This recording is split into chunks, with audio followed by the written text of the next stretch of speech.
For millennia, the Penobscot people have called the lands now known as Maine their home, their history standing as a powerful testament to resilience.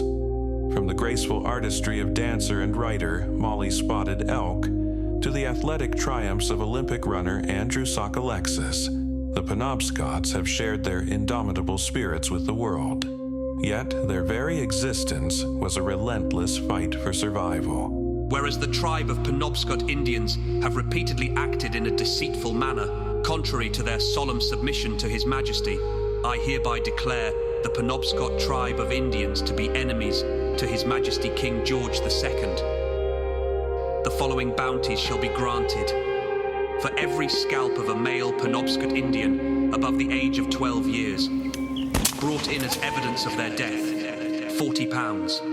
For every female Penobscot Indian captured and brought in, and for every male Indian prisoner under the age of 12 years, £25. For every scalp of such female or male Indian under the age of 12 years, brought in as evidence of their death, £20. This proclamation is issued at the Council Chamber in Boston on the 3rd day of November 1755, in the 29th year of the reign of our sovereign Lord George II, by the grace of God, King of Great Britain, France and Ireland, defender of the faith. God save the King.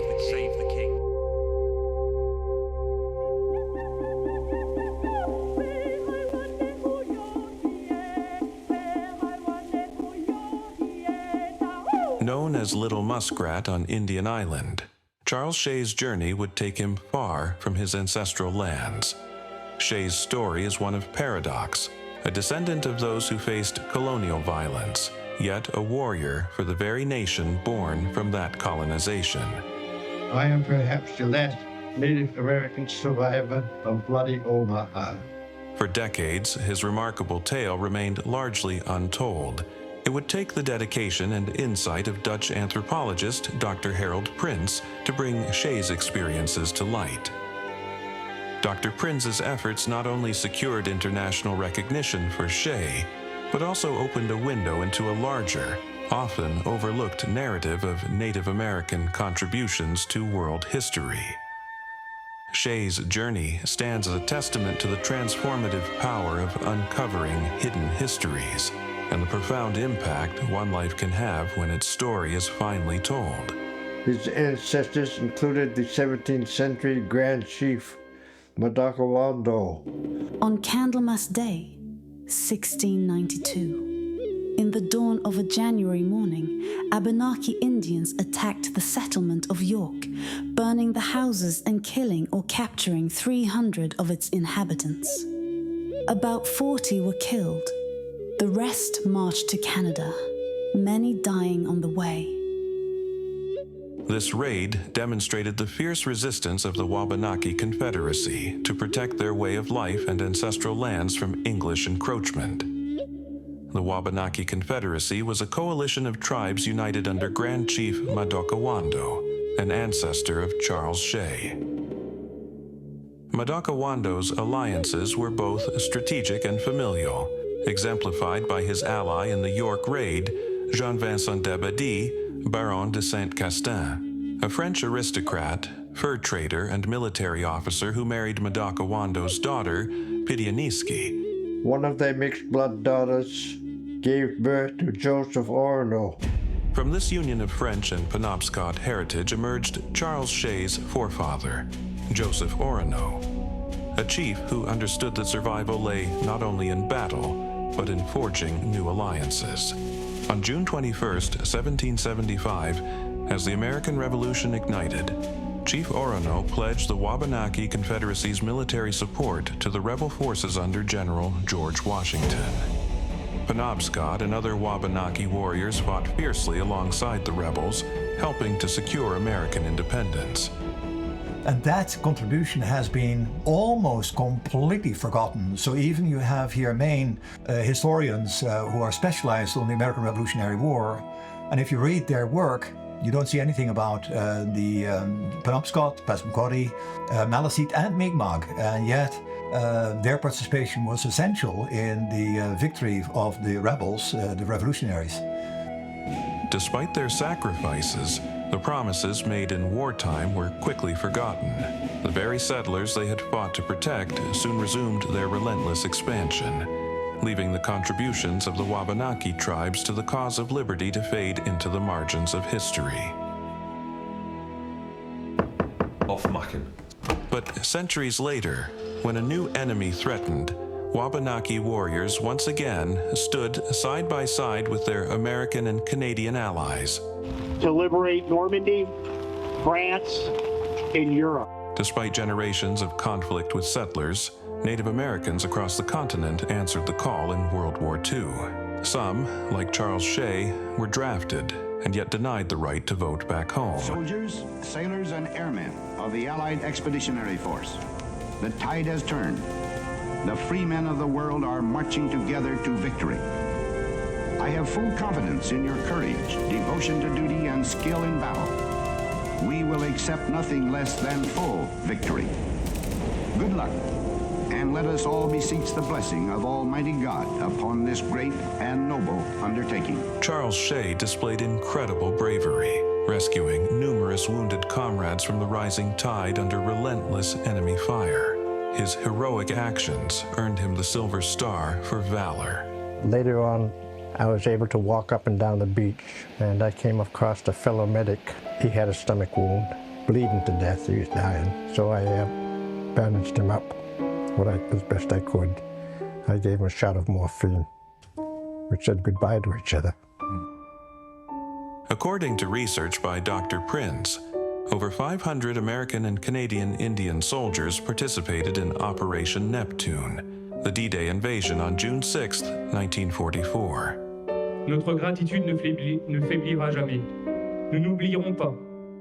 In 2017, the Charles Shay Indian Memorial was created to honor these Native American soldiers. The memorial features a turtle, a symbol of longevity, carved by Penobscot sculptor Tim Shay. Charles Shay typifies the bravery of the 1st Infantry Division, as well as the service and sacrifice that Native Americans displayed at Normandy and beyond. Standing on the far left of this iconic photograph of the flag raising on Iwo Jima is Ira Hayes, a Pima from Arizona, one of many Native American contributions quietly tucked away in the margins of history. Native American culture and symbols also played a vital role in galvanizing Allied forces. Many regiments and many battalions and many airplanes and squadrons were making use of the image of the American Indian as the warrior. So the American Indian became almost like an icon for the military, but also to get the American public behind it. And so people today have kind of forgotten the propaganda value of these mascots in wartime, and many American Indians were very proud of it. At home, they faced systemic racism, yet in the military, many found a sense of equality that was rare in civilian life. This newfound acceptance, however, came with a darker side. Hollywood movies of the era had perpetuated stereotypes of Native Americans as natural fighters, endowed with extraordinary skills like night vision. These myths influenced military perceptions, leading commanders to frequently assign Native soldiers to the most dangerous roles. As a result, Native Americans suffered disproportionately high death rates, their sacrifices shaped as much by courage as by damaging stereotypes.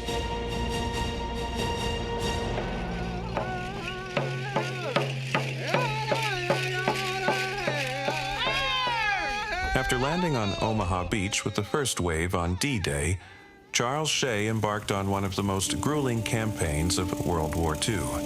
As a combat medic with the 16th Infantry Regiment of the 1st Infantry Division, he participated in nearly every major battle in the European theater. From the brutal hedgerows of Normandy to the liberation of France, Shay witnessed the relentless Allied push into Nazi-occupied territory. Shay's journey continued through the ferocious Battle of Aachen, the dense and deadly Hurtgen Forest, and the frozen battlefields of the Ardennes during the Battle of the Bulge. Each step forward brought new challenges, but Shay's mission remained unwavering: to save lives amidst the chaos of war. After crossing into Germany, Shay's mission took a perilous turn. Attached to a reconnaissance squad, he crossed the Sieg River over a railroad bridge into a village where they were welcomed by a group of Nazis. In my mind, I knew myself that they could see us because we were out in the open, but they let us come, and of course they were waiting for us. Back home, his family received a telegram declaring him missing in action, plunging them into uncertainty. At the same time, Shay's family was leading a battle in Maine, advocating for a bridge to Indian Island that promised greater opportunities for the reservation's inhabitants. Shay endured weeks in a POW camp, facing harsh conditions before finally being liberated by the Allies. Charles Shay's story is one of countless heroic Native American contributions during World War II. I went home and I knocked on the door, and my mother opened the door, and it was a complete surprise for her. Yeah. She must have almost fallen over. Almost fell over, I think, yeah. Well, that's a very happy ending to your experience. That's fantastic.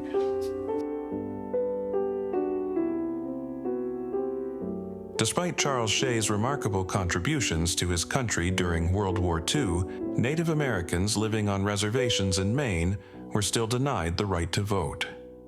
Florence Shay, Charles's mother, was an outspoken advocate for justice and equality. I have 4 sons, and I feel the government has not the right to draft my boys without giving us the right to vote. We are a segregated, alienated people, and many of us are beginning to feel the weight of the heel that is crushing us to nothingness. Florence's words reflected the deep frustrations of her community, yet her determination was unwavering. This resilience and fight for justice were hallmarks of Charles Shay's family legacy. Lieutenant Governor John Neptune, Shay's forebear, played a key role in preserving Penobscot sovereignty while navigating relations with the newly established state of Maine. As a highly regarded shaman, Neptune was reputed to possess powerful spiritual abilities, enabling him to interact with the spirit realm and act as a bridge between the physical and metaphysical worlds. His role as both a political leader and a spiritual guide showed how deeply connected leadership and spirituality were in Penobscot culture. Neptune's grandson and Charles Shay's maternal grandfather was Joseph Nicolar. In 1893, he published Life and Traditions of the Red Man, critiquing the use of Native Americans as pawns in colonial wars. The book also preserves ancestral stories, such as the tale of 2 chiefs locked in bitter conflict, wielding ultimate power and destroying the earth. Parables meant to guide future generations. Just 6 months after being held captive by the Nazis, Charles Shay felt the need to escape life on the reservation. Alcohol was a problem. There was no work for the young people. I had found security in the military service, so that's why I decided to go back.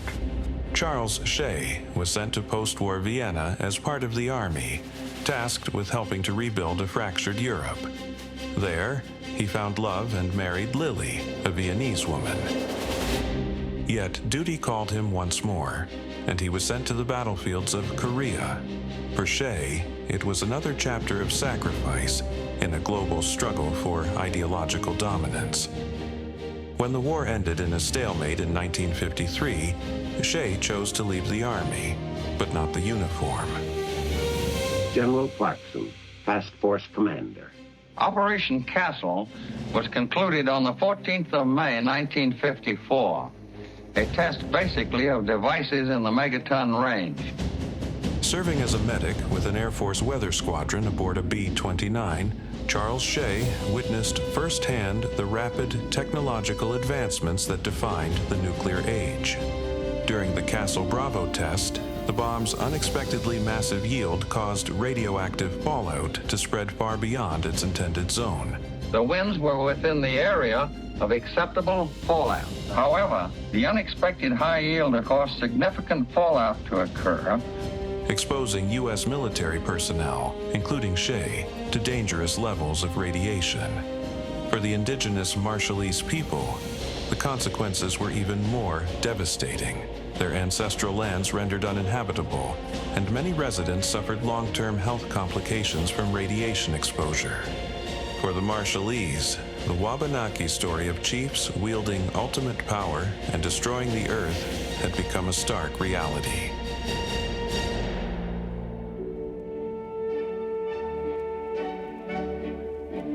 After more than 20 years in the U.S. military, Charles Shay retired to Vienna, where he worked at the International Atomic Energy Agency for 2 decades. Later, he moonlighted as a chauffeur, even driving director Steven Spielberg, whose film Saving Private Ryan played a supporting role in Shay's rise to recognition by vividly embedding the D-Day landings in the public's consciousness. Despite enduring the perils of 2 wars and exposure to radiation, Charles Shay emerged without physical wounds. However, it would take decades for him to share his story, finally opening up after returning to Indian Island with his Viennese wife at nearly 80 years old. I said Omaha, and he said yes. And then I didn't further ask any questions because I knew what a bloodbath Omaha was, and I didn't know, because he had never mentioned it, whether it would bring up memories that he had carefully buried. After extensive research into Charles Shay's military experiences, Dr. Prinz saw an opportunity to shed light on the often overlooked contributions of Wabanaki warriors during World War II. He wrote to the French government to nominate Charles Shay for France's highest honor, the Legion of Honor, which helped propel Charles into stardom, if you will. Prinz envisioned this recognition not just as a tribute to Shay's heroism, but as a means to amplify the legacy of other Wabanaki soldiers whose sacrifices had faded into obscurity. Shay, stoic and unflinching as ever, agreed to shoulder the mantle. I am thankful that many more survived, among them my Penobscot friend Melvin Neptune, who had already fought in North Africa and Sicily before landing here on D-Day. You honor us with your presence, and you continue to remind us all of the bravery and sacrifices made by all who landed on these beaches. 1944, I landed on these beaches, and we thought we would bring peace to the world, but it's not possible. As media attention and military honors brought Shay the recognition he long deserved, Dr. Prinz began to realize that Shay's commemoration extended beyond a tribute to his personal valor. It also highlighted the economic dynamics of military tourism. So the French have a staggering financial interest in, keeping that show going. That's why when Charlie now lives in Normandy, and you look at it from an economic point of view, it's multiple millions of dollars that gets into the coffers of all these hotels, all these airfares, all these buses, so these monuments attract people. While Dr. Prinz was pleased with the well-deserved recognition bestowed upon Charles Shay, he felt the spotlight was too narrowly focused on one man, overshadowing the individual stories of Wabanaki sacrifice that he had hoped to highlight. And I regret that because the idea about Charles celebrated, I'm very grateful for that. But the focus has always been on Charles, and Charles as a means to an end, which was to shed light on all the forgotten ones, all the ones who perished in the mud. So a lot of people latch themselves to Charlie and hope to be photographed, and then they can go home, just like having seen the Pope. All of the credit belongs to the men that are laying up in the cemetery. Those men there are the real heroes. In 2024, the Charles Norman Shay Ferry was commissioned in Rockland, Maine. A number of islanders were hopeful that there might be some way to recognize or remember the Penobscot history in connection with Matinicus Island. As a step toward reconciling the island's complex and often turbulent history with the Penobscot people, but also as a tribute to Charles Shay's extraordinary legacy to his people and nation.